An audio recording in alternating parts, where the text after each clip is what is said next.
Okey, boleh kita mulakan pengajian. Bismillahirrahmanirrahim. Innal hamdalillah nahmaduhu wa nasta'inuhu wa nastaghfiruh wa na'udzu billahi min shururi anfusina wa min sayyiati a'malina. Man yahdihillahu fala mudilla lahu wa man yudlilhu fala hadiya lahu. Wa asyhadu an la ilaha illallah wahdahu la syarika lahu wa asyhadu anna Muhammadan 'abduhu wa rasuluh. Amma ba'd. Rabbi shrah li sadri wa yassir li amri wahlul 'uqdatam min lisani yafqahu qawli. Rabbi zidni 'ilma warzuqni fahma. Allahumma inna nas'aluka 'ilman nafi'a wa rizqan thayyiban wa 'amalan mutaqabbala. Assalamualaikum warahmatullahi wabarakatuh. Waalaikumsalam warahmatullahi wabarakatuh. Apa khabar? Sihat semua? Alhamdulillah. Alhamdulillah. Tapi hari ni macam kurang orang. Cuti masih cuti. Cuti pergi mana? Oh, kat Siti aja ada. Belum balik hari ni. Minggu depan. Hari tu tak ada. Hari tu dekat friend. Dah sihat dah tak? Boleh. Batuk salah urat tu. Banyak sangat bibliah.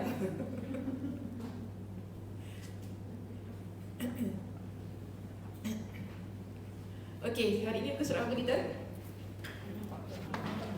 46 ya.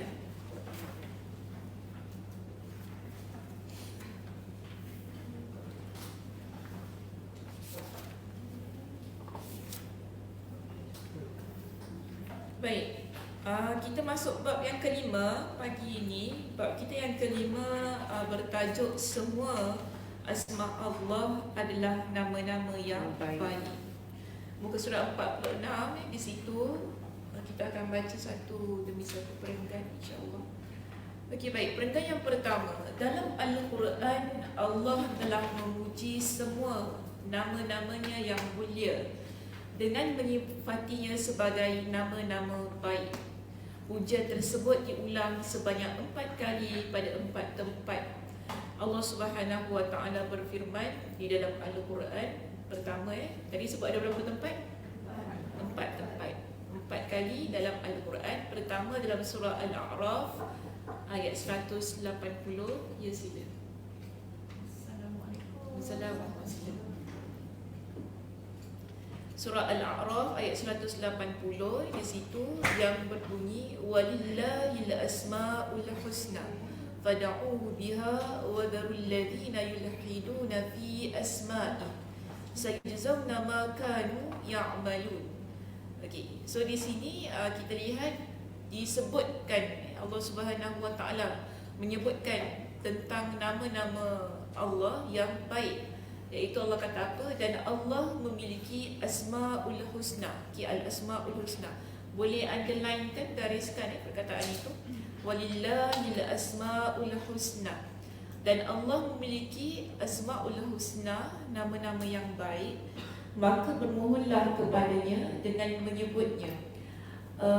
Wa dharul ladzina yulhiduna fi asma'i, dan tinggalkanlah orang-orang yang menyalahartikan nama-namanya. Sayujzauna ma kanu ya'malun. Mereka kelak akan mendapat balasan terhadap apa yang telah mereka kerjakan. Baik, seterusnya kita ada surah Taha. Surah Taha ayat yang ke-8. Allah Subhanahu wa taala berfirman, Allahu la ilaha illahu lahul asmaul husna. Dialah Allah, tidak ada Tuhan selain Dia yang mempunyai nama-nama yang baik. Sekali lagi ya, perkataan itu lafaz al-asmaul husna kita gariskan. Kita ada ayat yang ketiga, surah yang ketiga.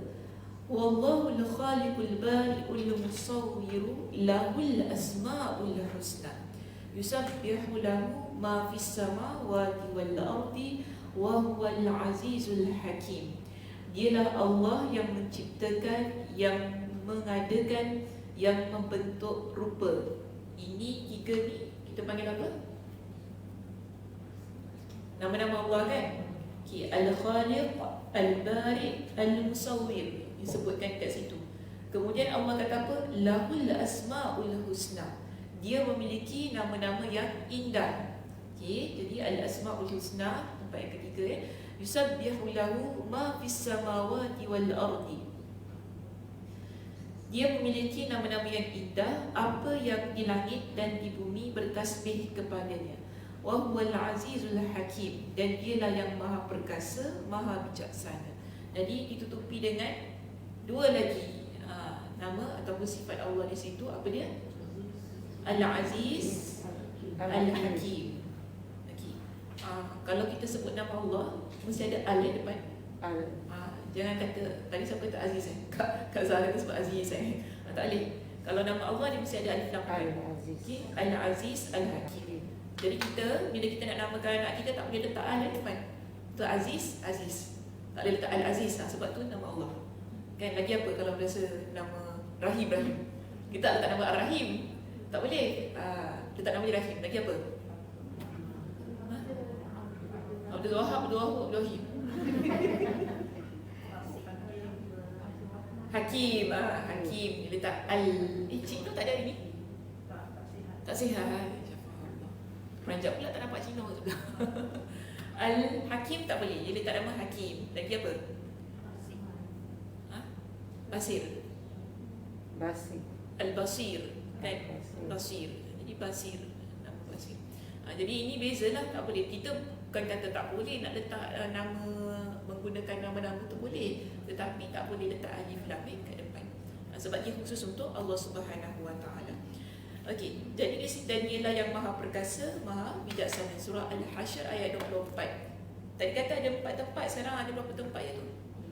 3 lagi 1 kat mana? Lagi 1 kat mana? Lagi 1 mana?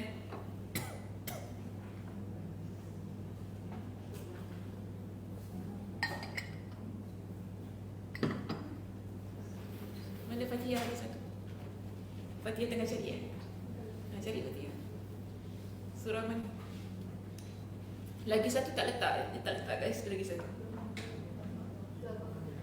Apa pula? Surah Baqarah ayatnya apa? Surah Al-Isra. Okay. Surah Al-Isra ayat 110.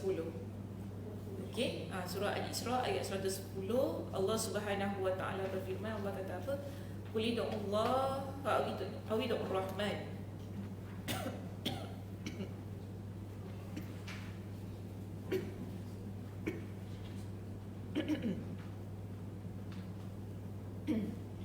Qul Allah awidur Rahman ayyaman tad'u falahul asmaul husna.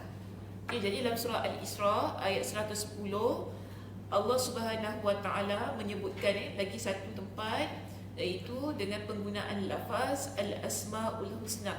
Allah kata, katakanlah wahai Muhammad, serulah nama Allah atau nama Ar-Rahman, yang mana sahaja kamu serukan dari kedua-dua nama itu adalah baik belaka. Ayyamma tad'u falahul asmaul husna. Kerana Allah mempunyai banyak nama-nama yang baik serta mulia. Jadi ini pesanan Allah kepada Nabi sallallahu alaihi wasallam. Allah maklumkan, Allah beritahu kepada Nabi, bila nak berdoa ni, doalah dengan menggunakan nama-nama Allah yang baik. Tak kiralah sama ada nak guna Ar-Rahman ataupun nak nyebut nama Allah itu kan. Yang penting sebut nama-nama Allah yang baik. Jadi Allah Subhanahu Wa Taala dalam ayat ini Allah kata apa? Wala tajhar bis salatika wala tukhafit biha wabtaghi baina zalika sabila. Dan janganlah engkau nyaringkan bacaan doa atau solatmu, juga janganlah engkau perlahankan dan gunakanlah sahaja satu cara yang sederhana antara itu. Jadi ini pesan Allah. Maknanya kita kalau nak doa kepada Allah, jangan terjerit-jerit. Doa pada Allah ni dalam keadaan yang tenang. Tak boleh jerit-jerit, pekik-pekik. Ini yang Allah Subhanahu Wa Taala ingatkan kepada kita dalam surah Al-Isra ayat 110. Dan tadi saya kata 110 ke 111? 10. Okey, 110. Jadi kita ada 4 tempat kan di situ kan? Okey, pertama tadi apa? Surah Al-A'raf.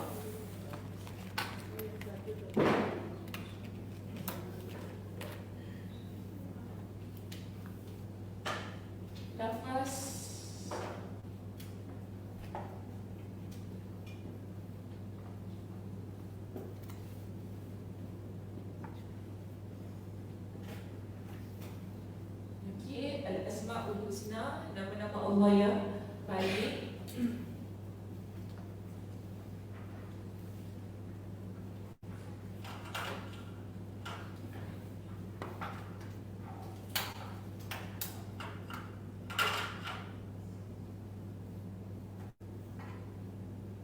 Pertama tadi kat mana? Surah Al-A'raf 180.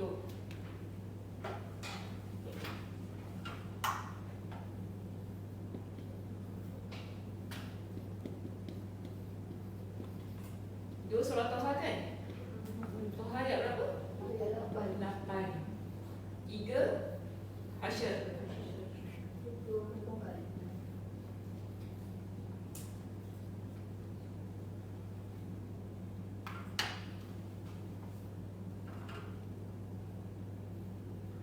Ayat berapa ni? 24. Okey, last sekali kita buat Surah Al-Isra ayat 110 kan?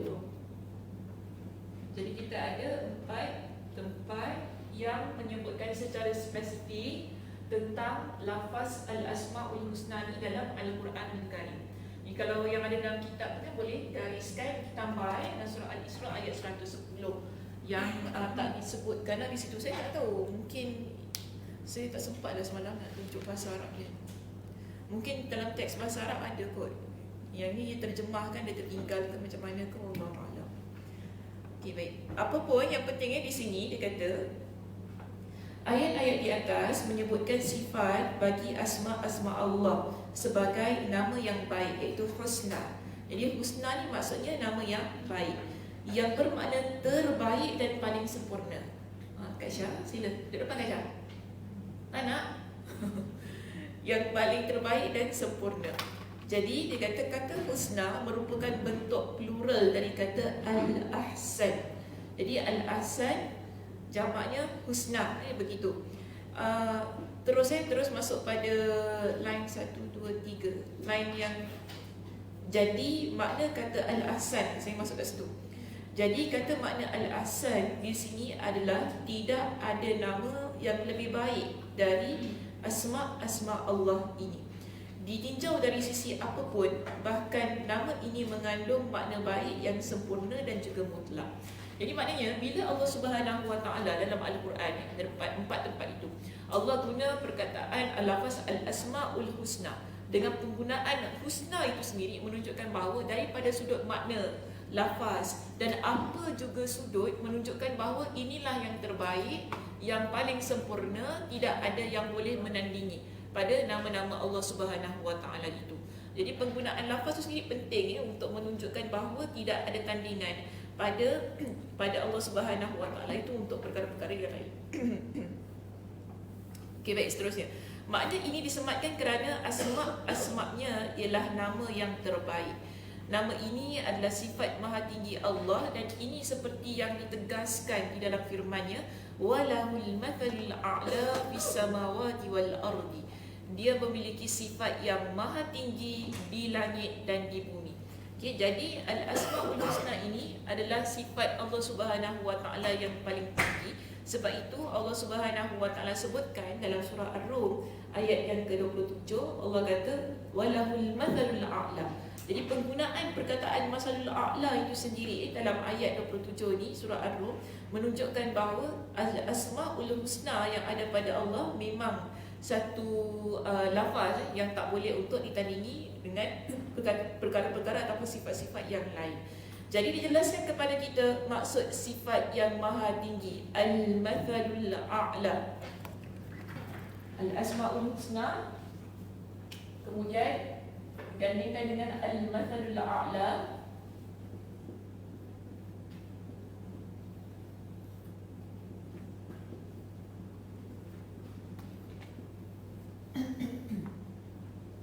Sifat Allah yang maha tinggi.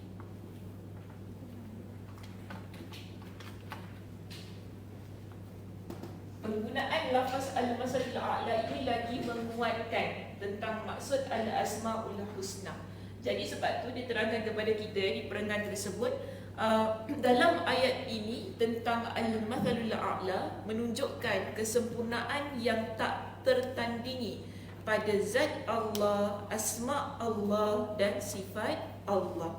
Maka dari itu, asma-asma Allah ini adalah nama yang terbaik. Bahkan tidak ada nama lain yang lebih baik daripada Asma'ul Husna ini. Tidak ada nama lain yang dapat menggantikan atau menempatkan posisinya kerana tidak tepat maknanya. Okey, lihat peringkat yang terakhir sekali di bawah itu. Asma Allah ini diberi istilah Asma'ul Husna kerana ia sekaligus menunjukkan sifat-sifat Allah yang agung lagi sempurna.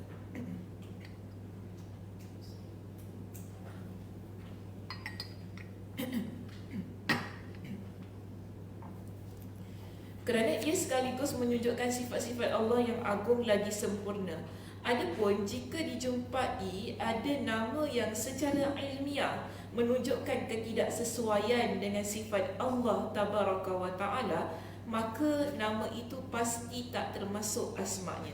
Jadi mungkin kalau kita baca-baca buku ke apa kan, ataupun dengar mana-mana ceramah ke lah, sekarang ni macam-macam ceramah, tak tahulah, macam-macam orang cakap kan, macam-macam pendapat.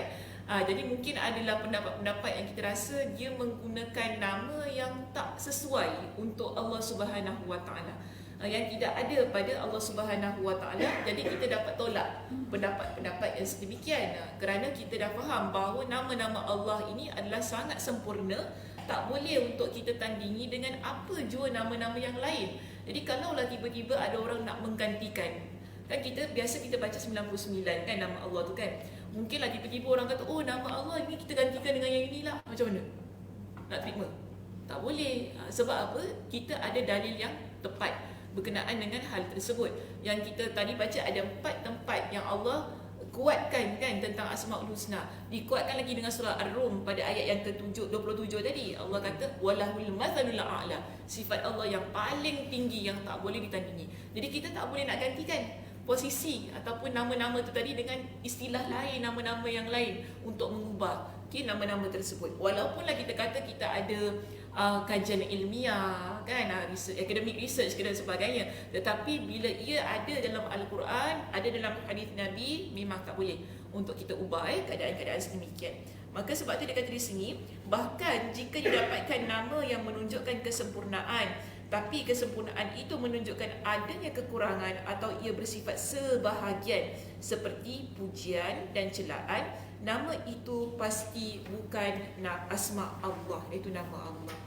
Sebab apa? Kita lihat muka surat 48 di sini menegaskan kepada kita seluruh asma Allah bersifat taufiqiyah. Taufiqiyah ni maknanya ialah ditetapkan berdasarkan dalil. Semua nama-nama Allah itu, kita hafal 99 kan, 99 nama Allah, daripada awal, daripada nombor 1 sampai nombor 99 itu semuanya ada dalilnya dalam Al-Quran Al-Karim. Contoh, bagi saya satu contoh.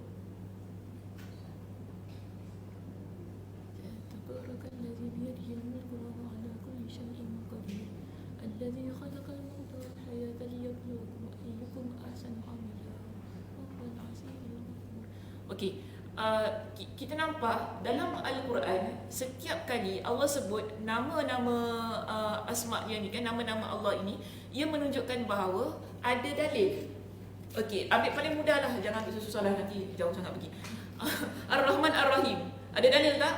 Dekat mana? Nasib baiklah sebut Bismillah. Bismillahirrahmanirrahim kan. So itu dalil. Kita kata ada bukti dalam Al-Quran yang menunjukkan Ar-Rahman, Ar-Rahim, dua sifat Allah yang memiliki dalilnya yang tersendiri, yang disebutkan secara jelas dalam Al-Quran Al-Karim. Jadi kalau pun nama-nama lain, tadi kan contoh kita belajar tentang Al-Khaliqu, Al-Bari'u, Al-Musawwiru, Al-Aziz, Al-Hakim, kan semua tu tadi yang disebutkanlah dalam surah Al-Hashr pada ayat yang ke-24 tadi di muka surah 46. Kita dapati Al-Khaliq, mana kita dapat bahawa Allah tu sifatnya ialah menciptakan, daripada surah Al-Hashr ayat 24 tu tadi. Ada banyak tempat lain lah kan, tapi ni mudahlah saya nak bagi contoh di sini. Baik, kemudian kita kata Allah itu Al-Bari. Okey, dekat mana awak kata Allah tu Al-Bari? Kita tunjuk. Kita ada surah Al-Hasyr ayat 24. Maknanya bukan menggunakan kefahaman kita, bukan menggunakan idea kita ataupun pendapat-pendapat orang, tetapi daripada Allah Subhanahu Wa Taala sendiri. Kemudian Al-Musawwir. Okey, mana awak kata Allah tu Al-Musawwir? Kita kata surah Al-Hasyr ayat 24. Awak tengok dekat situ. Inilah yang membuktikan bahawa Allah itu Al-Khaliqu Al-Bari'u Al-Musawwir. Ditambah lagi dengan Al-Aziz Al-Hakim. Pada penghujung ayat ini yang kita kata menguatkan lagi tentang penamaan Allah Subhanahu Wa Taala ataupun sifat-sifat Allah Subhanahu Wa Taala adalah sifatnya itu berbentuk atau berbentuk tauqifiyah yang memiliki dalil. Okey, dalil tu maksudnya daripada Al-Quran, daripada hadis Nabi sallallahu alaihi wasallam. Dan menunjukkan adanya sifat sempurna dan mulia bagi Allah. Asma-asma Allah tersebut bersifat terbaik, ditinjau dari makna dan hakikatnya, tidak sekadar ditinjau dari lafaz. Jadi nama-nama Allah ini kita tak kata lafaz dia saja yang baik, tetapi daripada sudut makna juga memiliki makna yang sangat sempurna, sangat baik, tidak boleh ditandingi. Kerana jika dianggap terbaik dari sisi lafaz sahaja tanpa makna, maka nama-nama Allah ini tak akan disebut terbaik. Maknanya di situ ada kekurangan lah. Lafaznya saja baik tetapi maknanya tak berapa baik. Tak bolehlah kita kata gitu kan. Ada tak perkataan yang lafaz saja baik tapi makna tak baik? Lafaz dia nampak indah,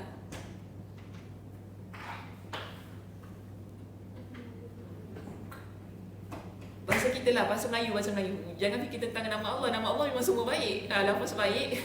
Nama Allah tu lafaz yang baik, maknanya baik. Kalau kita dalam bahasa Melayu ni, apa yang kita fikir?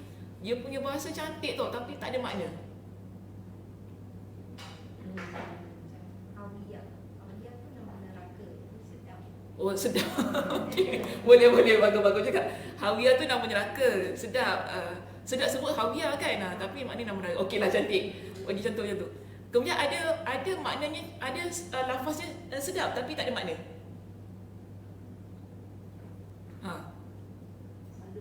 Tak ada makna.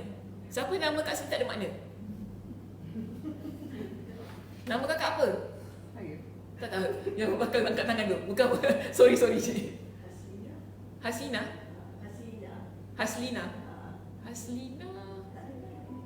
Tak ada makna. Tapi sedap. Betul lah. Boleh juga. Nama ajab lah kita panggil kan. Nama-nama macam ini tak ada makna. Tapi sedap daripada sebutan. Itu sendiri, maaf Kak Haslina, itu menunjukkan bahawa tak sempurna nama dia. Bunyi sedap tapi maknanya tak berapa, tak ada makna. Tak sempurna, kesempurnaan tadi. Tapi kalau pada nama-nama Allah sempurna. Sebab apa? Lafaznya baik, penyebutannya indah, dan juga maknanya tepat, maknanya sangat padat bila kita faham tentang hal itu. Okey? Baik, seterusnya di sini. Boleh jadi, dah baca belum yang bawah tu? Dan tidak menunjukkan nama yang terpuji lagi sempurna. Inilah cerminan hakiki Asma'ul Husna. Boleh saja terjadi penyebutan asma Allah yang menunjukkan sifat kekerasan, balas dendam dan juga kemurkaan pada nama-nama yang menunjukkan sifat rahmat dan kebaikan, ataupun sebaliknya.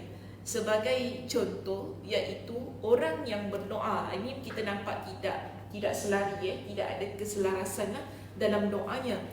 Dia berdoa begini, ya Allah, sesungguhnya aku telah menzalimi diriku. Okey, menzalimi diri itu macam mana maksudnya? Berdosa, betul. Setiap kali kita buat dosa bermakna kita menzalimi diri kita. Okey, tak semestinya kita faham menzalimi ni lah menzalimi orang lain. Ya, mesti ada perkara yang kita buat menzalimi diri sendiri, iaitu dengan dosa-dosa yang kita lakukan. Jadi orang ni berdoa, ya Allah, sesungguhnya aku telah menzalimi diriku, maka ampunilah dosaku kerana sungguh seksamu sangat pedih. Okey, satu kita hold dulu benda tu. Atau doa yang selainnya, ya Allah, berikanlah rezeki kepada kami kerana sesungguhnya Engkau Sang Maha mencegah dan menggenggam. Mencegah dan menggenggam rezeki maksudnya. Okey, sebab kita yakin rezeki itu di tangan Allah kan.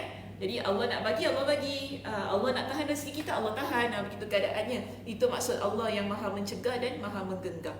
dan lafaz lainnya yang menunjukkan penempatan asma Allah yang tidak sesuai. Kenapa dia kata tak sesuai?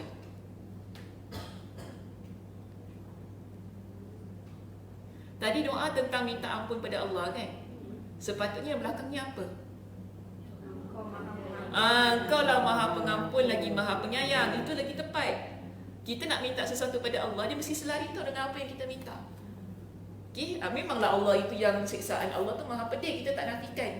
Jadi kita takutkan datang azab Allah kan. Masalahnya sekarang kita minta ampun pada Allah. Sekarang kita dah zalimi diri kita sendiri. Kemudian kita nak minta supaya Allah ampuni dosa-dosa kita. Janganlah sebut lagi tentang Allah tu maha pedih azabnya, sebab kita nak rahmat Allah. Maka kita angkat yang kita highlightkan dalam doa kita ialah Allah itu maha pengampun lagi maha penyayang. Sama juga tadi kan, kalau kita nak minta rezeki pada Allah, janganlah cakap tentang Allah tu yang maha mencegah, maha menggenggam. Kita minta lah, sesungguhnya Engkau lah yang memberi rezeki. Gitu keadaannya. Jadi ini adab ketika kita minta menggunakan nama-nama Allah. Ia perlu selari dengan apa yang kita minta. Jadi kalau kita minta rezeki, yelah Allah kan yang genggam rezeki kita. Itu maknanya macam 50-50 je tu kan. Dia tak confident kan, 50-50 je. Yelah Allah kan genggam rezeki kita, Allah nak bagi-bagi, tak nak bagi sudah. Sedangkan Nabi kata apa? Kalau kita doa ni jangan 50-50. Udu'ullah wa antum muqinuna bil ijabah. Itu pesan Nabi. Kalau kalian doa pada Allah, kalian mesti yakin yang Allah kabulkan. Jadi bila kita guna lafaz tu dengan nama-nama Allah ni, dia mesti sesuai dengan apa yang kita minta. Jadi minta rezeki pada Allah kerana apa? Allah itulah yang maha memberi rezeki kepada saya. Minta itu. Jadi cantik kan doanya kan? Kalau genggam ni macam Allah tak nak bagi je. Gitu mungkinnya. Sebab tu tadi dia kata, dan lafaz lainnya yang menunjukkan penempatan asma yang tidak sesuai. So kita kena ada adab lah. Maksud di sini dia nak ajar pada kita bagaimana penggunaan. Sebab daripada awal tadi bila kita baca kan surah ni Al-A'raf, Al-Isra, Allah suruh kita doa menggunakan nama-nama Allah.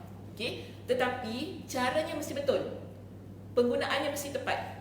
Jangan kita menggunakan dengan cara-cara yang salah. Contoh, cara yang Nabi ajarkan ataupun Nabi acknowledge seorang sahabat ini ketika dia berdoa. Hari tu saya dah sebut tak tentang Ismullahil Azam. Iza du'iya bihi ajaba wa iza su'ila bihi a'ta. Jika dia berdoa dengannya maka akan dikabulkan. Jika dia minta dengannya maka akan diberi. Tak ada ke lupa? Tak ada. Suka Kak Zah. Ada tak Cik Nah? Tak ada. Tak ada? Serius? Nak kena ulang balik? Tak ada. Ada ke tak ada, Cik Maria? Ada tapi lupa. Allah.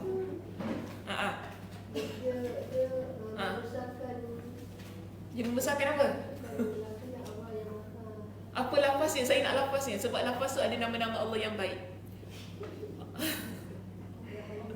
Allahumma inni as'aluka bi anna lakal hamda la ilaha illa anta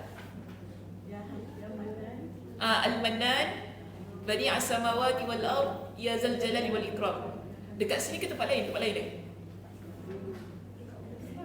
Pernah dengar? Oh, dekat Gufran. Oh, sorry lah. Macam mana saya nak sebut? Kak Ramna. Kak Ramna. Ada catatan tak? Ada print tak? Besar tadi. Macam pernah dengar. Hari ni duduk belakang. Awak jangan nak escape. Saya nampak kat belakang. Okey. Hadis ini riwayat Imam Ahmad dengan sanad yang sahih. Nabi SAW, Anas radhiyallahu anhu cerita. Dia kata apa? Sami'a rajulan anna an-nabiy sallallahu alaihi wasallam sami'a rajulan yaqulu. Jadi lepas solat Nabi dengar ada seorang lelaki ni berdoa. Dia doa apa? Allahumma inni as'aluka bi anna lakal hamda la ilaha illa anta wahdaka la syarika lak al-mannan badi'as samawati wal ard ya zal jalali wal ikram. Jadi lelaki tu doa menggunakan nama-nama Allah yang baik. Jadi ini kita panggil sebagai situasi yang tepat ketika kita nak meminta. Sebab bila nak minta pada Allah, kita mesti puji menggunakan nama-nama yang tepat. Janganlah kata engkau tu maha apa tadi? Menggenggam, Nak minta tapi genggam pula, menggenggam, maha menahan. Penggunaan lafaznya tak kena. Jadi kalau kita nampak pada lafaz yang digunakan oleh lelaki ini yang Nabi dengar, sehingga Nabi kata apa? Laqad sa'alta. Bila lelaki itu lepas berdoa, Nabi beritahu kepada dia, sesungguhnya engkau telah meminta dengan Ismullahil A'zam, nama-nama Allah yang agung. Okey.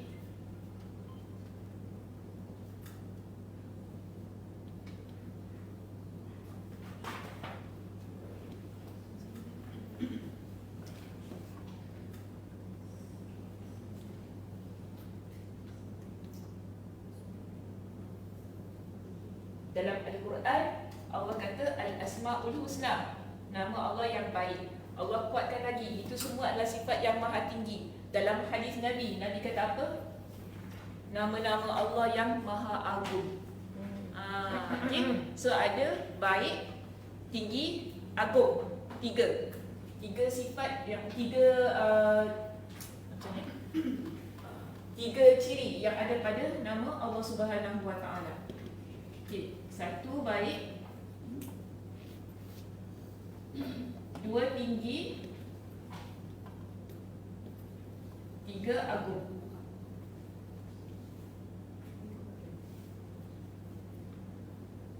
Nabi kata kepada lelaki itu, doa yang dia baca tadi kan, iza du'iya bihi ajaba, yang mana sesiapa saja kalau dia berdoa dengan doa itu akan dikabulkan. Wa idza su'ila bihi a'ta, dan kalau sekiranya sesiapa yang minta menggunakan nama-nama itu, dia akan diberi. Maknanya Allah akan beri apa yang dia minta.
Okey, hadis riwayat siapa disebut? Ahmad.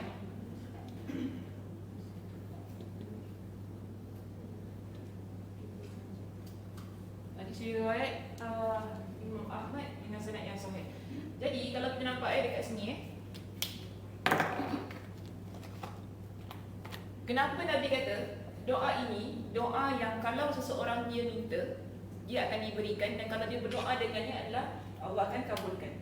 Sebab penggunaan lafaznya adalah tepat. Pertama dia mulakan Allahumma inni as'aluka bi anna lakal hamda. Ya Allah, sesungguhnya aku memohon kepada Engkau dengan sesungguhnya pada pujian yang ada pada Engkau. Maksudnya kita memuji Allah Subhanahu Wa Taala. La ilaha illa anta, tidak ada Tuhan melainkan Engkau. Wahdaka la syarika laka, engkaulah yang satu, tidak ada yang sekutu pada engkau. Al-Mannan. Al-Mannan maksudnya apa? Yang maha memberi. Kan cantik kan bila nak minta pada Allah, kita katalah sebutlah puji Allah. Allah tu yang maha beri. Janganlah minta Allah tu yang maha menggenggam, Allah tu lah yang maha menahan. Sebab kita nak minta pada Allah supaya Allah beri pada kita, kita minta engkaulah yang maha memberikan kepada aku. Al-Mannan, Badi'us samawati wal ard, iaitu Tuhan yang memiliki langit dan bumi. Itu menunjukkan kekuasaan Allah yang maha segala-galanya. Ya Zal Jalali wal Ikram, yang memiliki keagungan dan juga kemuliaan. Ikram bukan mulia, kemurahan. Yang memiliki keagungan dan kemurahan. So kita dapati di dalam satu ayat ini, satu lafaz ini, ianya menggabungkan nama-nama Allah yang sangat tepat untuk seseorang dia memohon pada Allah, minta pada Allah. Sehingga Nabi kata kalau orang tu berdoa dengan doa ini, maka Allah akan beri apa yang dia minta. Jadi kerana apa? Dia punya key kat situ ialah penggunaan nama-nama Allah yang tepat ketika kita nak minta sesuatu pada Allah Subhanahu Wa Taala. Jangan doa macam yang tadilah yang dalam buku tu kan. Kalau gitu dia tak selaras, tak sesuai dengan apa yang kita inginkan. Okey? Terus dekat situ, maka setiap nama dari asma Allah ini pasti menunjukkan makna yang mencakup sifat yang sempurna. Ia bukan makna yang menunjukkan erti dari nama lain. Sebagai contoh, Ar-Rahman.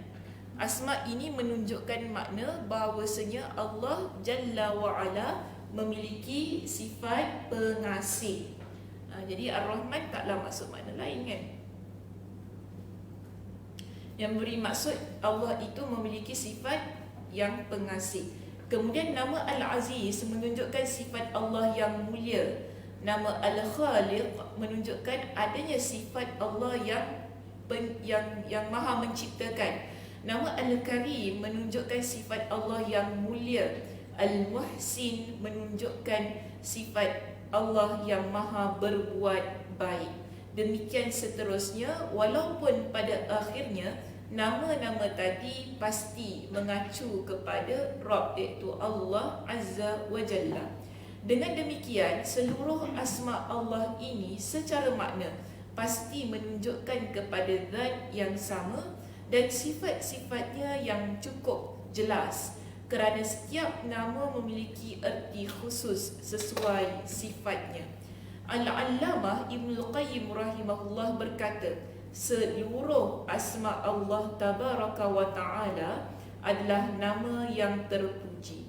Walaupun ada asma Allah yang secara lafaz tak langsung menunjukkan sifatnya yang terpuji, sungguh Allah telah menyebutkan sebagai nama-nama yang terbaik.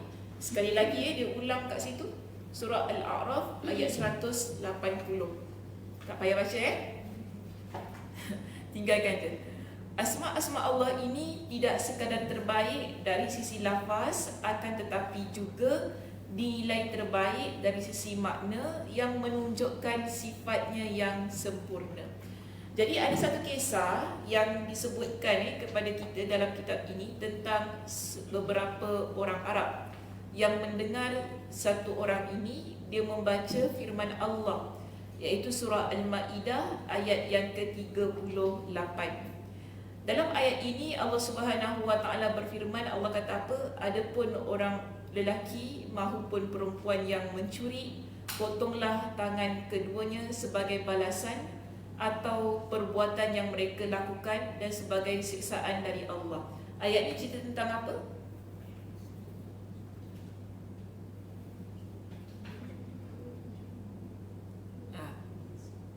Cerita tentang apa ya?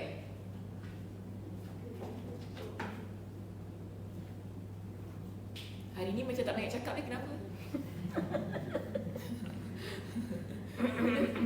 Kenapa tak banyak cakap? Susah soalan.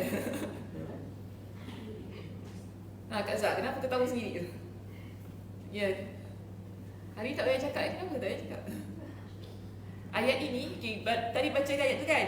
Okey, faham tu pasal apa ayat tu? Hukum hudud, tentang apa? kalau curi kena potong tangan. Jadi ini kita kata ayat-ayat ini tentang rahmat ke tentang siksaan? Siksaan. Okey, baik. Itu saya dengar. Okay. Surah Al-Maidah ayat 38. Kemudian si pembaca menutup ayat ini dengan kalimat dan Allah Maha Pengampun lagi Maha Penyayang.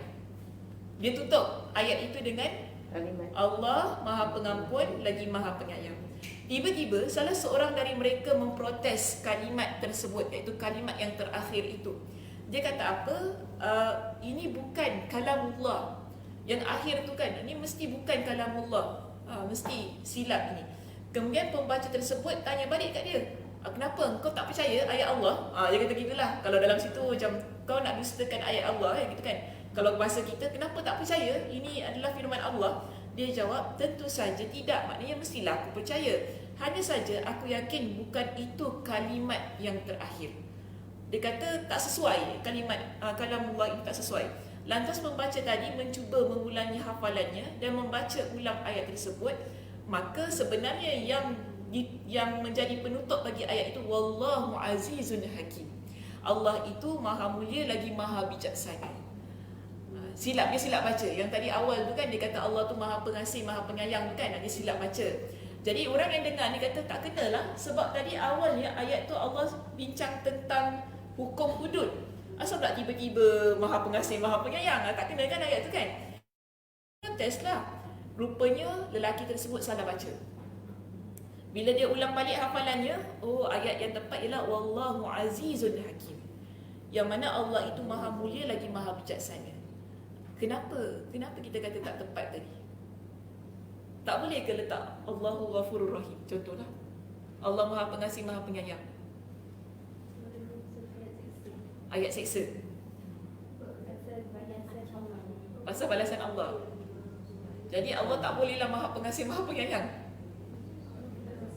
Tak sesuai ayat. Tak sesuai. So dia nak sesuai ni macam mana? Allah Maha Pengampun, Maha Bijaksana.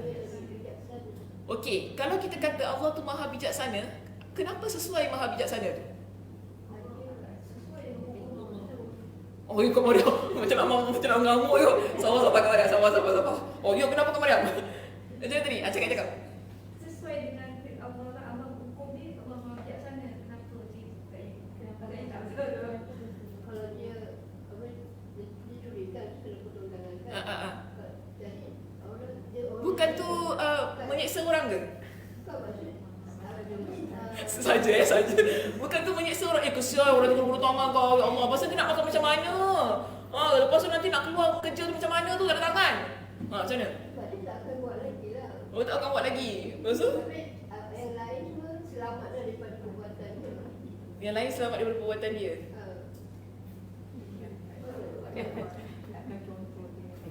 Contoh, ada orang tak suka kalau tengok TV tu kan. Habis hukum sekarang kalau masuk penjara tak kena contoh lah.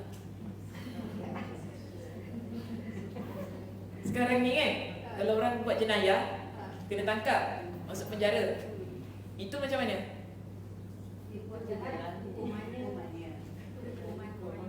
Itu kita buat baik, baik. Kita buat jahat, jahat.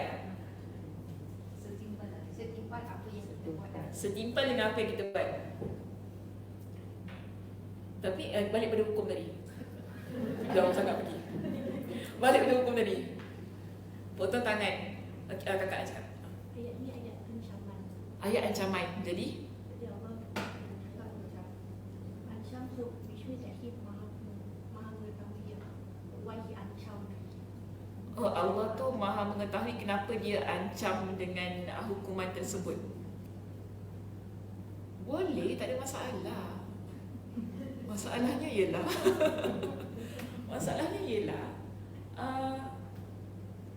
kenapa dia sesuai tu? Kenapa kita kata Allah Ghafurur Rahim tak sesuai, tapi Azizun Hakim sesuai?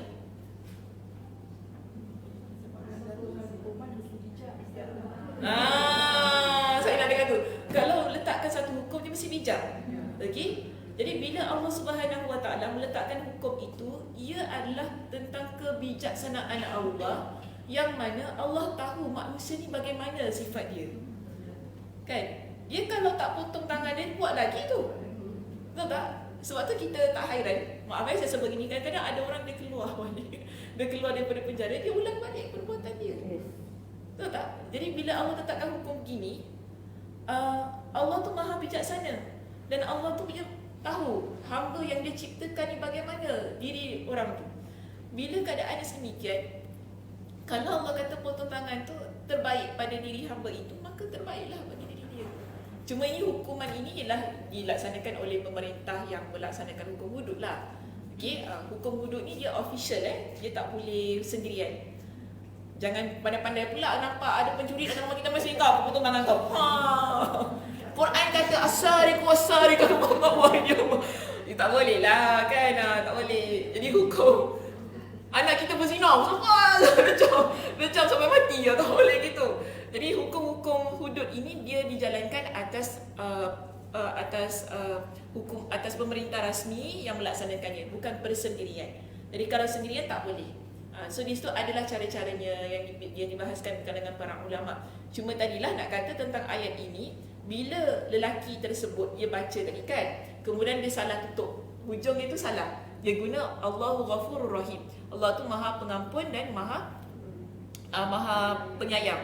Kemudian bila ada orang dengar, dia tahu ini silap ni sebab tak sesuai.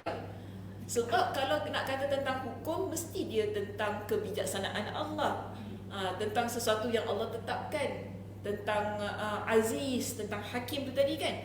Jadi dia tegur. Maka betul lah kesilapan yang disebut oleh lelaki yang pertama tadi. Maka orang Arab itu pun segera berkomentar. Dia kata benar bacaanmu ini.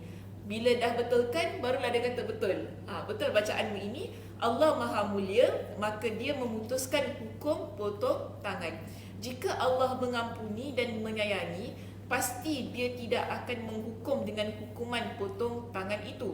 Kerana itulah jika ada ayat tentang rahmat Allah kemudian diakhiri dengan asma Allah yang menunjukkan makna bersifat seksa Allah atau sebaliknya, maka pasti akan terlihat jelas ketidakselarasan redaksinya dan ketidakteraturannya. Maknanya kita faham gini, kalau daripada awal ayat itu Allah sebut tentang kasih sayang, kan, tentang syurga, tentang nikmat-nikmat dalam syurga, takkan tiba-tiba Allah nak tutup dengan sifat Allah yang seksanya pedih.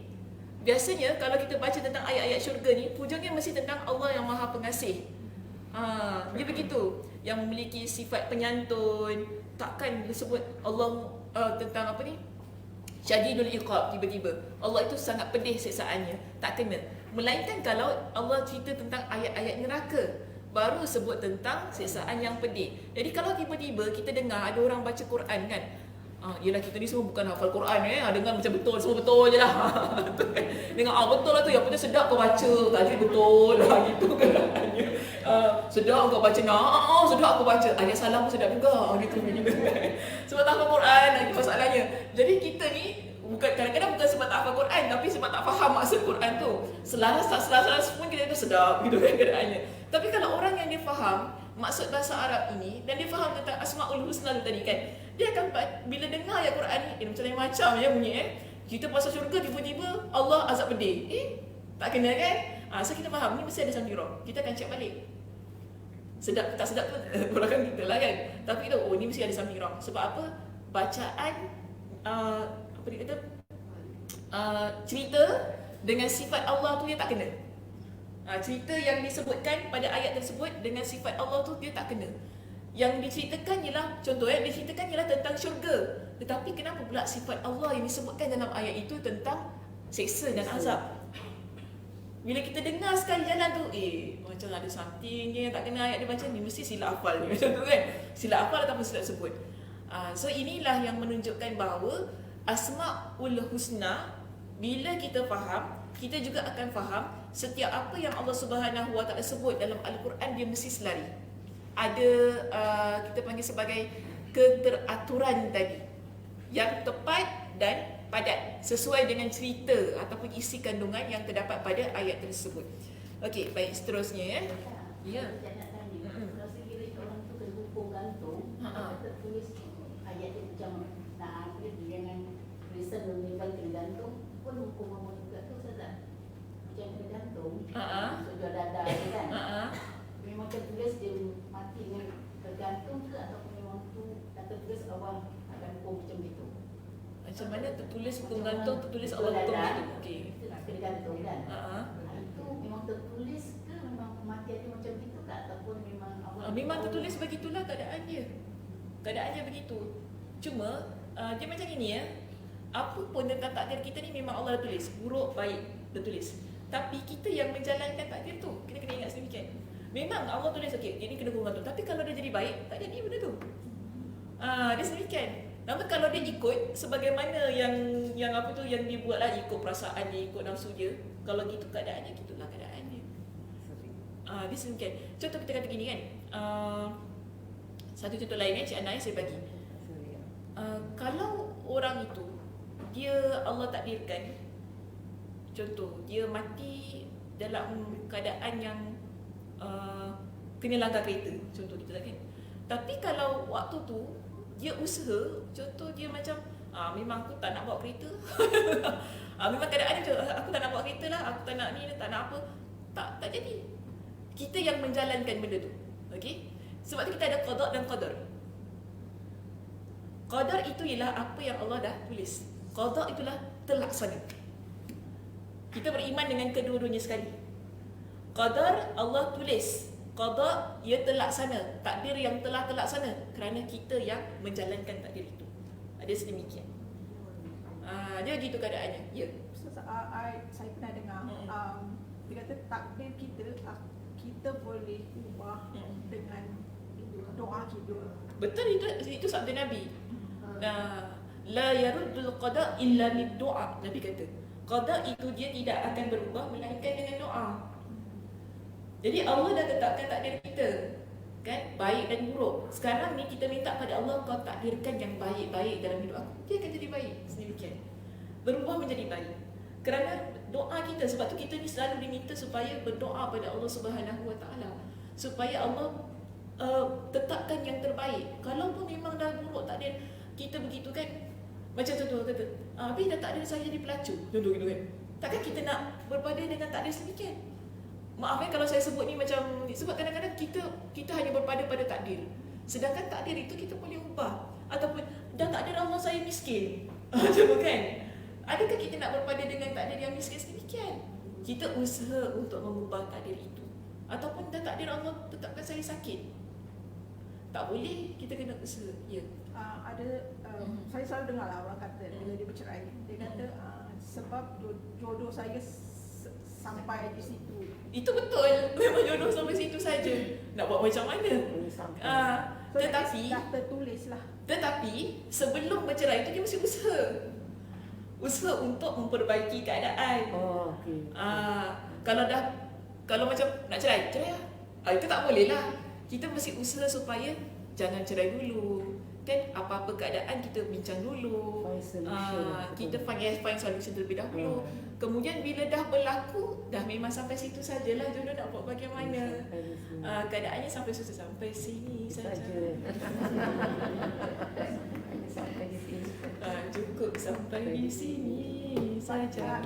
Kalau kita cakap macam itu, macam kita like give up, kita kata memanglah jodoh saya Itu bukan give up. Itu bukan give up. Sebab kita dah usaha. Kita usaha. Contoh, kita ambil kita contohkan. Kita sakit. Kemudian kita usahakan cari ubat. Tapi tak ada penawarnya. Kita nak buat macam mana dah sampai macam tu saja. Sampai sini sajalah. Usaha saya memang dah sampai gitu. Tiba-tiba dah masuk stage 4. Contoh kita katakan stage 4. Tapi kita usaha-usaha tetap dia kanser tu tetap membiak dan sebagainya dalam badan kita. Nak buat bagaimana? Kita berserah pada Allah. Berserah pada Allah, adalah satu poin yang mana kita dah berusaha daripada awal. So, bila kita kata sampai sini saja, sampai inilah keadaannya, bukan maknanya kita give up. Give up melainkan kalau kita tak usaha langsung, kemudian barulah kita kata dah sampai sini. Itu baru kita kata give up. Give up itu ialah bila tahap yang mana kita langsung tak ada nak usaha. Tak ada nak cari jalan dan sebagainya. Baru kita kata, okay, this one is give up. Tapi kalau kita dah usaha, kita dah dah cuba perbetulkan, dah cari penawar, apa saja keadaannya kan, dalam keadaan yang itu. Kemudian memang Allah takdirkan sampai situ je lah. Baru kita dah memang sampai sini, macam mana tak boleh lagi. Itu kita kata takdir. Part ni lah baru kita kata boleh berdamai dengan takdir. Dia tak boleh macam tiba-tiba terus nak berdamai, tak boleh gitu kan. Contoh kita dapat suami kaki pukul. Dah macam tu Allah tulis, saya dapat suami kaki pukul nak buat macam mana? Tak boleh. Asal ketawa. Betul lah, kadang-kadang ada orang yang gitu tau, ada orang yang gitu kan. Dia macam berpada dengan takdir dia kan. Nak buat macam mana dah gini keadaannya, kita kena usaha. Okey, satu contoh lagi yang saya nak berikan.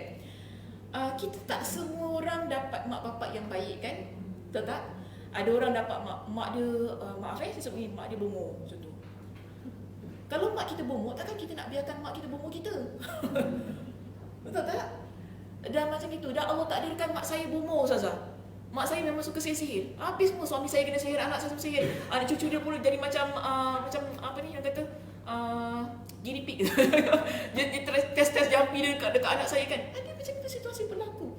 Tapi takkan kita nak biarkan atas dasar kita kata apa, saya kena ihtiram, saya kena berbakti kepada mak bapak saya. Tak boleh gitu.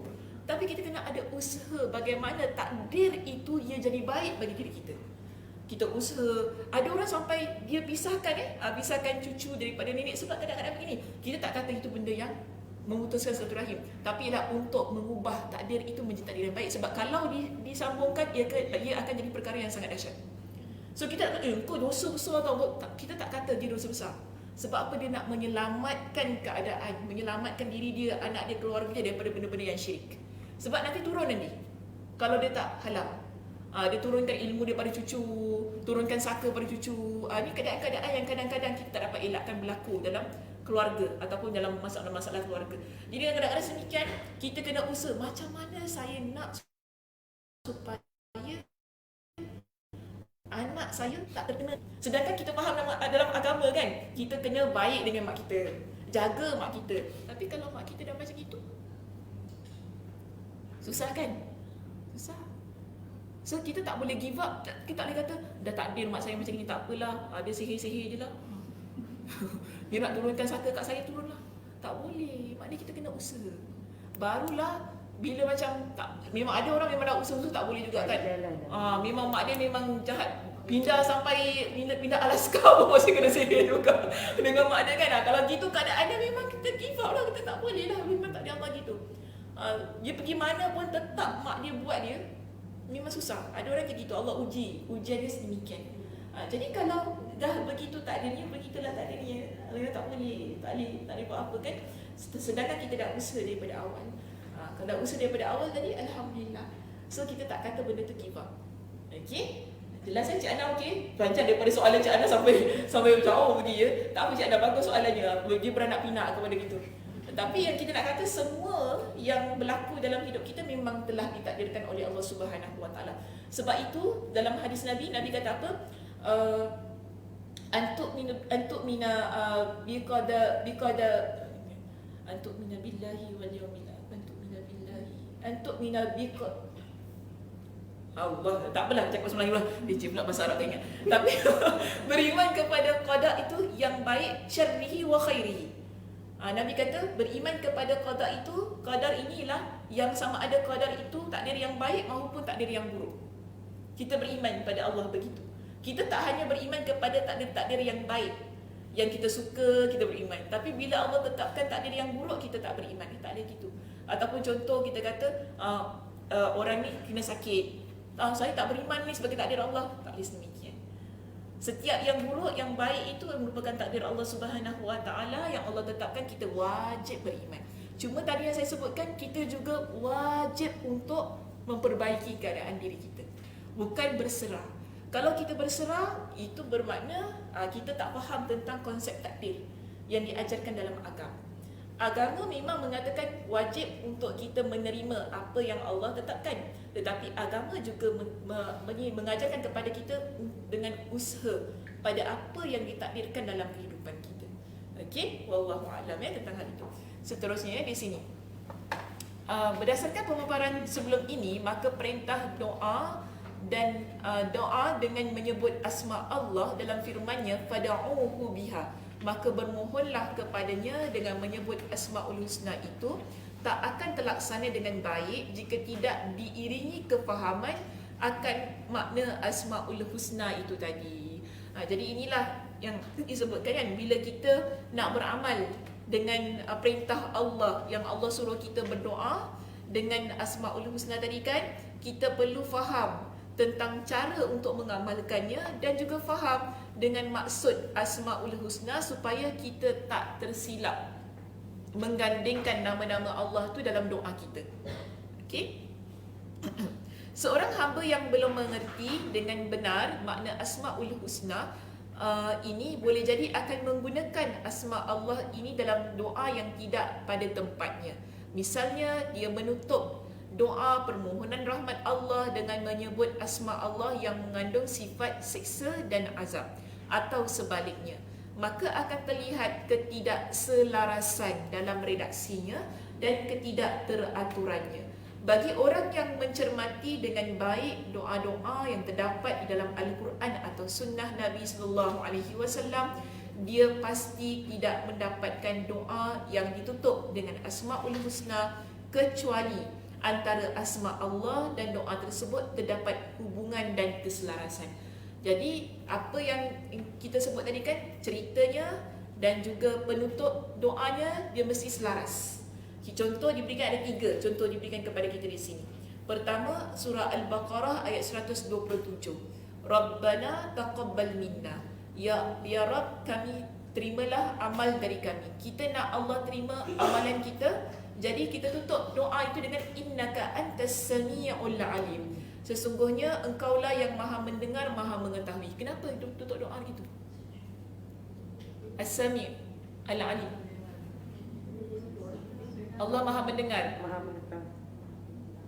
maha mengetahui. Okey, As-Sami' dulu. Kenapa kita sekarang tadi awal kan, kita kata ya Allah kau terimalah amalan kami. Kemudian doa ini Allah tutup dengan innaka antas sami'. Sesungguhnya Allah itu maha mendengar. Kenapa? Apa kena mengena amalan dengan Allah itu maha mendengar? Allah dengar semua doa. Allah dengar semua doa lagi.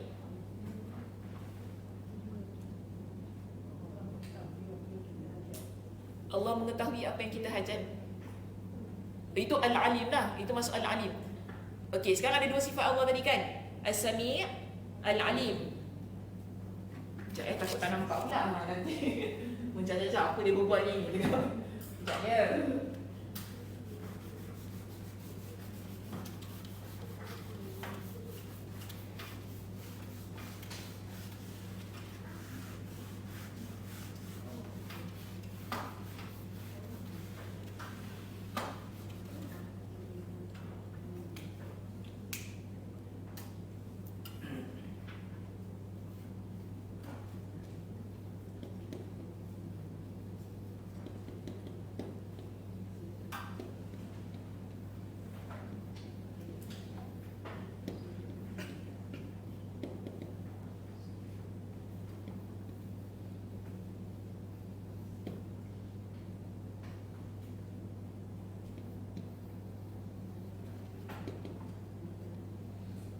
Ada 2 kan? Surah apa ni? Surah Al-Baqarah ayat 127. Okey.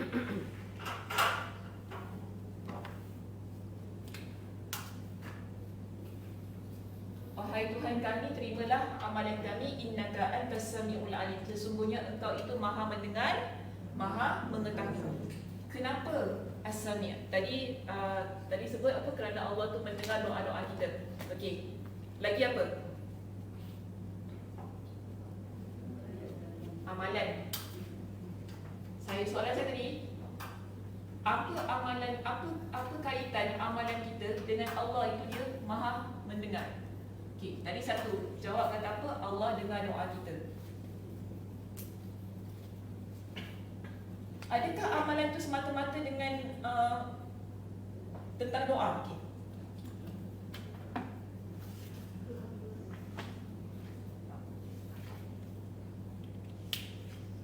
Ada tak amalan yang tak ada doa? Semua berdoa. Yang baik buruk semua berdoa.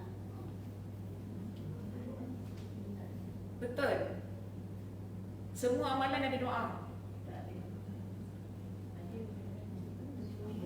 Apa dia? Tak, amalan baik. Amalan baik. Alamak. Sorry. Amalan baik ah. Mencuri itu amalan buruk. Amalan baik macam saya. Baca Quran. Baca Al-Quran. Bunyi suara dengar. Puasa seorang Puasa ada ni. Makan minum. Makan doa. Lagi? Zikir. Zikir doa. Tidur pun berdoa. Tidur pun doa. Berjalan berdoa. Jalan pun doa. Masuk tandas pun doa. Jadi semua doa. Betul? Confirm? Okey. Sekarang ni dari mana maksudnya apa? Maha mengetahui. Kenapa apa kena mengena amalan dengan Maha mengetahui?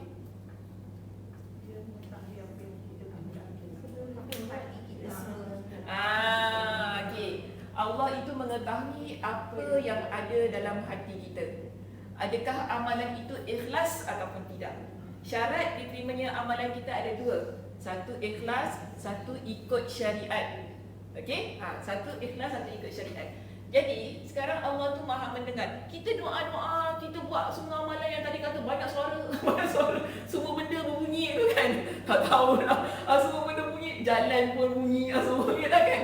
Jadi Allah tu Maha mendengar pada setiap amalan kita ni. Namun, adakah Allah itu boleh terima setiap apa yang kita bunyikan tadi? Kerana yang perkara kita buat ni berkaitan dengan doa, apa yang kita ucapkan dalam amalan kita kan, dalam perlakuan kita. Allah itu lihat adakah kita ikhlas ataupun tidak. Sebab tu bila kita tutup doa ini, kita tahu Allah itulah yang Maha menerima. Kerana apa? Allah itu dengar dan Allah tahu apa yang ada dalam hati kita. Sebab setiap amalan tak semestinya Allah terima. Dia bergantung kepada bagaimana keikhlasan kita kepada Allah Subhanahu Wa Taala. Jadi sebab tu kita nampak ada keselarasan.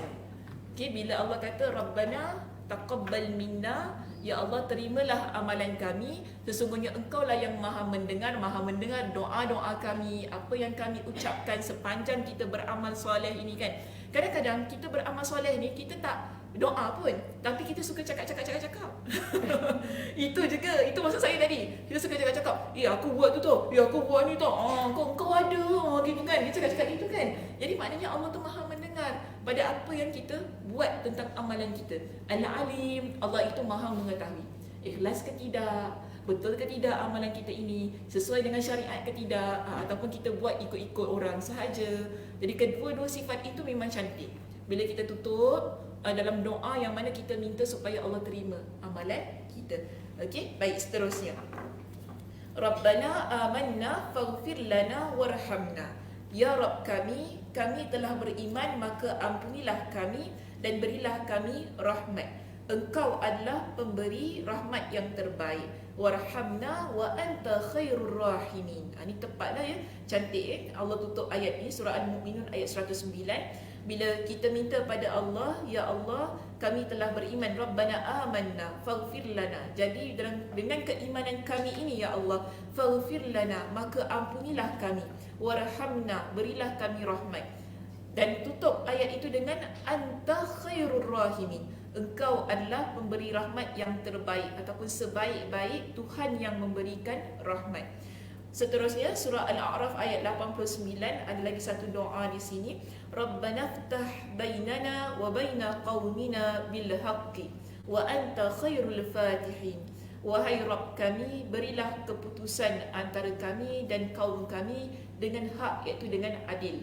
Engkaulah pemberi keputusan yang terbaik. Wa anta khairul fatihin. Masya-Allah. Jadi dia selarilah kat situ, ada keselarasan di dalam doa yang diucapkan. Jadi kita pun berpandukanlah kepada apa yang diperlihatkan kepada kita dalam Al-Quranul Karim. Dalam Al-Quran, bila Allah Subhanahu Wa Taala mengajarkan kepada kita dengan doa-doa, di situ kita nampak cerita dengan penutup sifat Allah itu dia memang kena selaras. Jadi kalau pun kita kata saya ni tak hafal doa kan, saya nak doa dengan ayat saya sendiri, boleh, tak ada masalah. Cuma bila nak guna nama-nama Allah tu, dia mesti ada keselarian antara apa yang kita doa dengan sifat Allah yang nak kita sebutkan itu tadi. Okey, baik, seterusnya. Seperti inilah kesesuaian di antara isi doa dan asma Allah yang terdapat dalam doa-doa maghfurah. Doa-doa maghfurah maksudnya ialah yang bersumber dari Al-Quran dan hadis Nabi SAW. Pengetahuan seorang Muslim terhadap sifat agung asma Allah itu sebagai nama terbaik menjadikan dirinya kian sering mengagungkan dan juga memuliakan Asmaul Husna tersebut.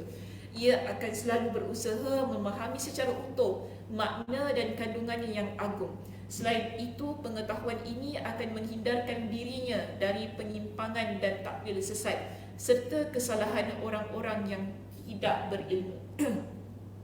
Berikut kesimpulan terkait beberapa makna dan poin penting dari penyifatan nama atau asma Allah ini. Okay, daripada keseluruhan perbincangan kita ada 6 poin penting yang boleh kita bawa pulang. Pertama ialah asma Allah menunjukkan bahawa pemilik nama ini adalah zat yang terbaik dan mulia. Dialah Allah Tabaraka wa Ta'ala, pemilik keagungan, kesempurnaan dan keindahan. Maknanya bila kita belajar ni tadi kan, pada bab yang kelima, kita faham Allah itu sangat agung, sangat mulia, tidak ada yang boleh menandingi Allah Subhanahu wa Ta'ala pada nama-namanya. Kedua, di dalam asma Allah ini terkandung makna keagungan hanya milik Allah semata. Tak boleh share nama-nama Allah, tak boleh kita kongsikan dengan benda. Kita kata Allah tu Al-Khaliq, okey aku pun Al-Khaliq ni, na'udzubillah. Tak ada, contoh saja. Kita tak boleh sharekan dengan makhluk. Sebab tu dia hanya milik Allah nama-nama tersebut. Okay, setiap tadi kata mana di dalam asma-asma ini terkandung makna keagungan hanya milik Allah semata, kemuliaan, kebesaran serta kejelasan atas keagungan, kemuliaan, kesempurnaan dan kebesaran Allah. Ketiga, setiap asma Allah menunjukkan sifat Allah yang maha sempurna. Maka itulah ia disebut dengan Al-Husna, terbaik. Semua sifat Allah sejatinya sifat yang sempurna dan mulia. Perbuatannya selalu dipenuhi hikmah, rahmat, maslahat dan keadilan. Kita ada yang keempat di situ, tidak satu pun asma Allah yang mengandung makna keburukan atau mengarah pada adanya kekurangan. Sifat buruk tidak ada sama sekali pada sifat Allah. Sifat ini tidak pantas disematkan pada sifat dan zat Allah, juga perbuatannya. Tidak pantas keburukan dan kekurangan ini disandarkan kepada Allah, baik secara perbuatan maupun sifat. Ini ingat tak hadis kita yang panjang minggu lepas kita bincang? Pertama, Allah tu kata apa? Allah tidak zalim. Itu menunjukkan bahawa Allah bersih daripada sifat-sifat yang buruk. Kalaupun kita jumpa sifat-sifat Allah yang menunjukkan Allah itu maha pemberi azab, itu semua adalah tentang keadilan Allah Subhanahu wa Ta'ala. Untuk perbuatan-perbuatan makhluk yang dia buat, itulah sepatutnya dibalas. Jadi Allah Subhanahu wa Ta'ala bersifat dengan sifat-sifat yang keras itu ialah kerana sifat makhluk yang memang selari dengan perbuatan dia, bukan kerana Allah nak bersifat dengan sifat sedemikian. Okey, bukan. Bukan kerana Allah itu bersifat dengan sifat sedemikian. Bukan nak. Saya silap sebut tadi kalau terekod nanti kan orang kata aku ajar sesat pula. Silap sebut. Biasalah kalau berbual ni kadang-kadang tersilap cakap macam ni. Okey, kelima. Allah Subhanahu wa Ta'ala memerintahkan hamba-hambanya untuk berdoa dengan menyebut asma-Nya yang mulia melalui firman-Nya, iaitu fada'uhu biha, maka bermohonlah kepadanya dengan menyebut Asmaul Husna. Perintah ini mencakup doa ibadah maupun permohonan. Tujuannya adalah untuk menunjukkan ketaatan kepada Allah dan semakin mendekatkan diri kepadanya. Jadi kalau kita nak doa pada Allah, terbaik ialah kalau kita dapat menggunakan nama-nama Allah tu tadi. Kalau dapat guna yang tadi kita share kan, doa hadis riwayat Imam Ahmad dengan sanad yang sahih, itu pun baik juga. Okay, setiap kali nak doa, buka dulu dengan doa tersebut, barulah kita ucapkan apa yang kita inginkan, yang kita hajatkan kepada Allah Subhanahu wa Ta'ala. Mudah-mudahan Allah kabulkan setiap permintaan kita. Baik, seterusnya. Yang keenam, Allah menjanjikan syurga bagi hambanya yang berzikir dengan 99 namanya ini dan dengan cara menghafal, memahami makna dan mengamalkannya. Hanya Allah yang Maha pemberi taufik. Ini sebagaimana hadis riwayat Imam Al-Bukhari. Nabi kata apa? Inna lillahi tis'atan wa tis'ina isman. Pada Allah itu ada 99 nama. Man ahsaha dakhala al-jannah. Siapa yang hafal, siapa yang beramal, siapa yang faham maksud 99 nama Allah itu, dakhala al-jannah. Allah akan masukkan dia ke dalam syurga Allah. Okey, perkara yang baik untuk kita amalkan dalam kehidupan kita, iaitu bukan hanya semata-mata hafal 99 nama Allah, tetapi kita beramal dengannya, iaitu dalam bentuk doa pada Allah Subhanahu wa taala itu tadi. Okey, baik. Apa pengajaran yang boleh kita ambil daripada perbincangan bab kita yang kelima? Yang pertama, siapa cakap? Macam dengar suara orang.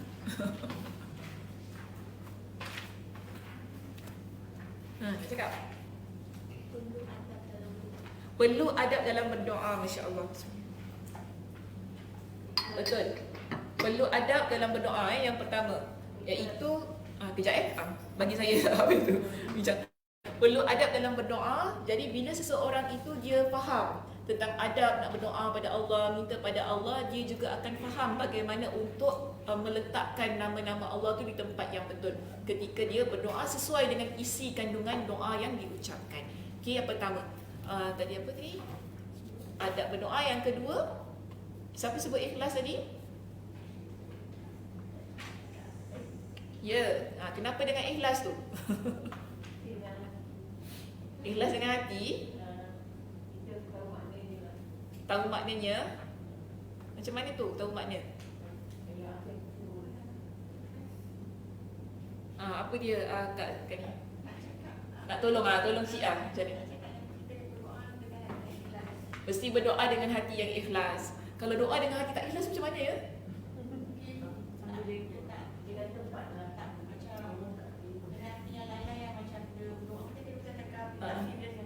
Dia tak serius dengan doa, itu tak ikhlas ya?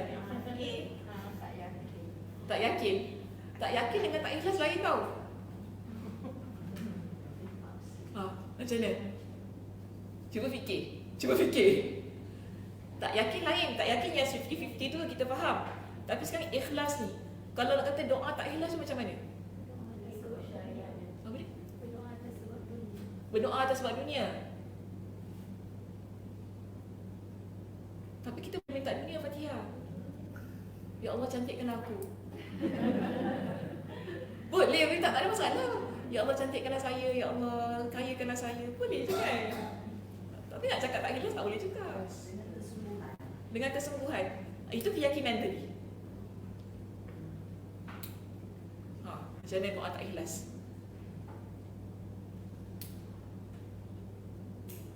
Benar tak dengar orang doa tapi dia tak ikhlas? Maksud macam kau doakanlah aku bahagia. Yelah, nanti aku doa kau bahagia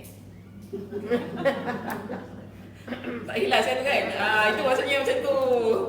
Faham tak? Oh, kau nak bahagia. Okay, nanti aku doa kau bahagia Maksud kau kan bahagia dah sangat. Cerita ada orang perangai gitu. Betul tak? Tak terfikir ke? Itu kan kita nanti kau doa aku kahwin. Kau kahwin okey lah, aku doa aku kahwin yelah, kahwin dah sangat. Siapa lah nak dia? Macam gitu lah. Dan kadang-kadang kita ada orang macam itu. Bukan kita lah, orang lain bukan kat sini lah. Ada orang macam tu. Jadi kalau dia doa gitu tak ikhlas kan? Betul tak? Dia mendoakan dalam keadaan tidak ikhlas. Jadi kalau gitu memanglah Allah tu As-Sami' Al-Alim. Allah tahu apa yang kita ucapkan, apa yang kita maksudkan. Mulut tu macam yelah aku berdoa tapi lain ni yang dia niatkan tu. Okey, baik, seterusnya. Ada yang ketiga.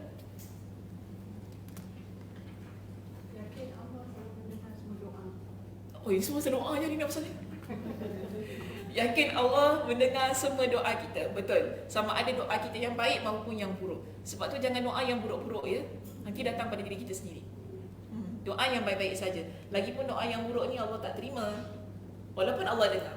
Allah dengar doa kita yang buruk, tapi memang Allah tak terima. Kalau ia terjadi sebagaimana yang kita inginkan, bukanlah kita kata Allah Subhanahu Wa Taala terima doa kita, tapi Allah izinkan ia berlaku sebagai ujian bagi diri kita. Okey? Baik. Ada yang keempat, yang terakhir. Gunakan nama-nama Allah. Okey. Semuanya tentang doa je ni. adab dalam berdoa. Yang pertama, maksud ikhlas berdoa pada Allah. Yang ketiga, tadi apa? Yakin? Ikhlas. Oh, Allah dengar semua doa kita. Okay, Allah dengar semua doa kita. Lepas tu last kali, gunakanlah nama-nama Allah untuk berdoa. Okay, senang.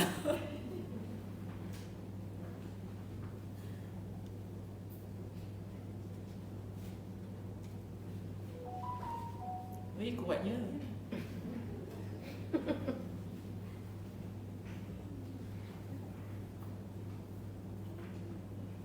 Ada siapa nak tambah?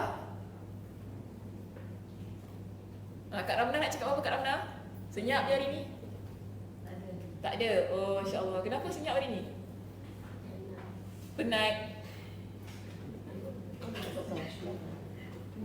Oh, penat lah. Oh, penat ya Allah. Apa yang buat penat sangat dah. Kak Lah Sakinah. Okey, baik. Itu sahaja perbincangan kita untuk pagi ini. Terima kasih semuanya di atas kehadiran, di atas perhatian.